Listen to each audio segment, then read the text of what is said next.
All right, let's go live. It is Allison Graham here. It is the lockdown lift up. I'm actually calling it the half lockdown because we're into stage one. Now, forgive me, I'm going to just fix my camera angle here. You're going to get a special treat of having Winston with me because today is the day that we're having thunderstorms out here at the lake. So let's hope that um, what do we call this? The internet holds tight and I can be here. But anyhow, we're going to talk about what happens when you get screwed over in the business space. How do you respond to that? How do you process it so that you don't become jaded and bitter? And this has really come out of a situation of talking with someone who is really struggling with a situation and going out of her way to um, sort of try to damage the other company that did her wrong. And the truth of the matter is that when you respond like that and you take on a public vendetta, ultimately what ends up happening is you end up looking bad. It doesn't do anything to hurt the other person. It certainly doesn't do anything to change the other person's actions for the future. So that is our topic for the today. I've got a few ideas written down.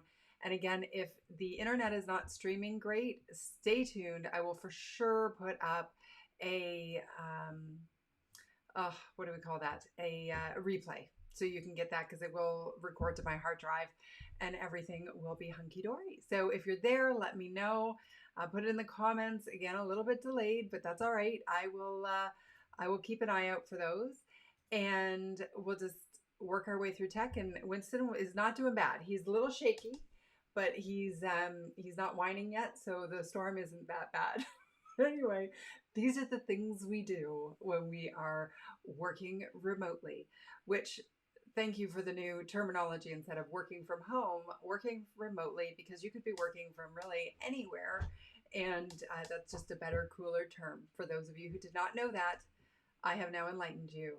And this half lockdown lift up has been a worthwhile endeavor. All right. So let's just double check to be sure I am officially streaming because it's not showing inside Restream. Okay, let's go here. And I'm circling. So I'm guessing that you're not seeing this. So I'm going to put up the live. Let's do it anyway.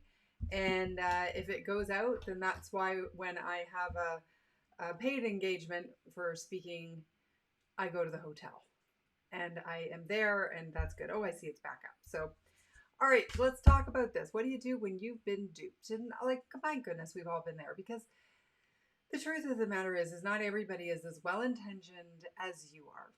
And that's a hard lesson in our lives to learn. Like I have struggled with that. And I love the saying, don't mistake my kindness for weakness.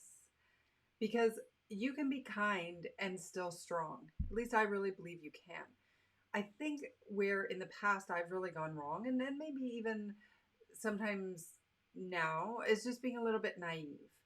That if somebody says they're doing something or they present themselves one way, that I take people at face value. And the truth is not everybody as face value as other people. So what do we do about this? And a lot of people say things like, oh, I just got to let it go. So that story that I was telling you earlier, obviously I'm not going to share names or companies or anything like that, but one of the insights from that was she said, well, I've just got to let it go. I know I need to let it go. But the truth is you can't let it go without processing it. If you don't effectively process something when you've been hurt or when you've really struggled, then what that's actually called is deflection. It's actually called ignoring the reality of your feelings and stuffing them down and eventually having them come out with some angry burst or a stress-induced disease or something. So we need to be able to process them. And how we process is different for everybody. So I'll share the way that works the best for me, but I think we've got what works for me may not be the thing that's going to work for you.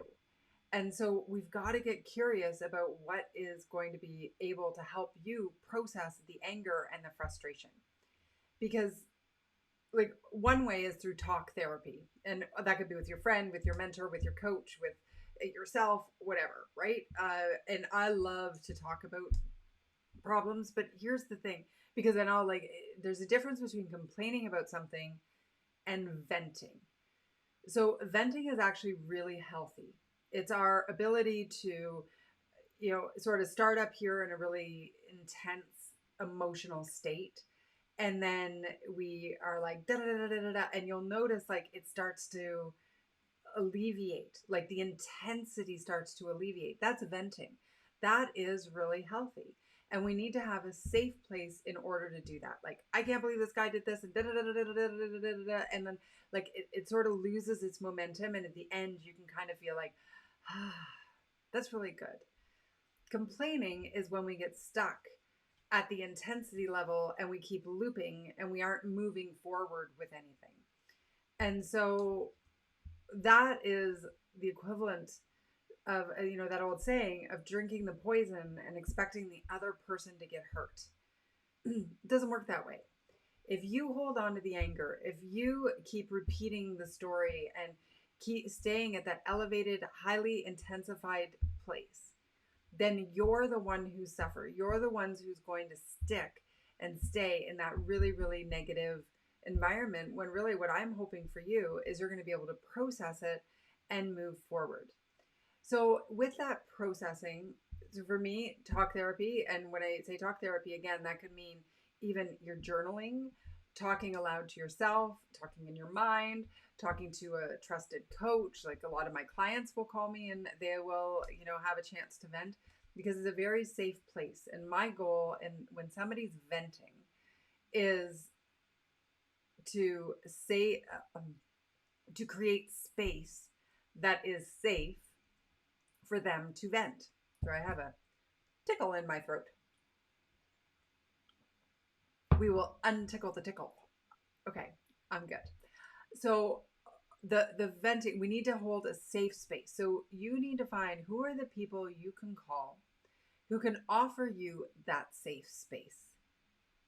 And when you know those people, those are the ones you call, not everybody, right? Just those people. Because when we vent, it's really important to say to whoever's listening to you, I need space to vent, which means I don't need advice.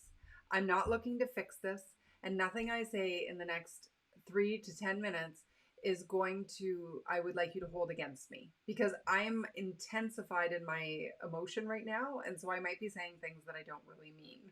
Okay. Because if we can call it and we can set that expectation for the person who's holding space for us, think about how much better and safer we feel in communicating this problem that is happening. And that allows us to process without trying to fix. Because there's processing and then there's fixing, 2 separate steps. So the point of processing is we need the intensity of the emotion surrounding the thing that you're angry about. In this case, in this conversation about being duped or taken advantage of, we need that electrification to be subdued a little, to figure out how do we just take that down a notch. And so one way we can do that is by venting. Safe spot. Say everything you really want to say, and don't filter it. Like if you have a safe place that you can say it, just get it out, because it'll feel so good. We think about our emotions. It's really energy in motion. Energy in motion. And so when we don't give them the space to have that flow, then we're going to get stuck, right? It's going to get stuck. So we don't want that. Alrighty, let's keep going here. By the way, any questions, any thoughts, put it in the chat box. And yeah, I hope the internet's holding strong for you there. But if not, we're good. We're good. There's Winston. Look at him. Yeah. Sweet. All right, let's keep going. So you can't just let it go, because letting go doesn't work. We got to process. So figure out how you best process. And my goal is to give you a safe spot that you can process effectively and de-intensify the anger, the initial anger phase. The next piece is we've got to remove the attitude and the assumptions around the storyline of what's happening.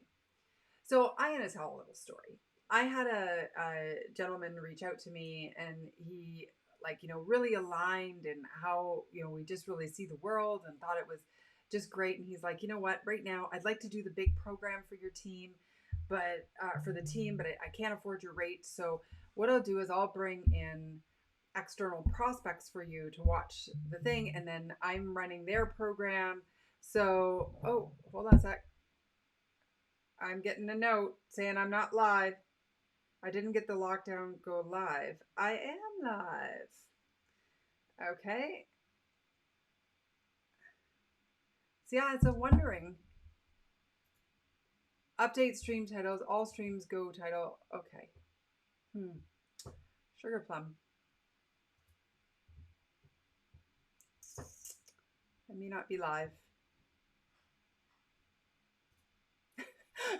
So she stops all communication, trying to figure out if she is in fact live. Let's see. It's not showing up here, folks. It is not showing up. Okay. I'm going to start a new live. We'll figure out what happens.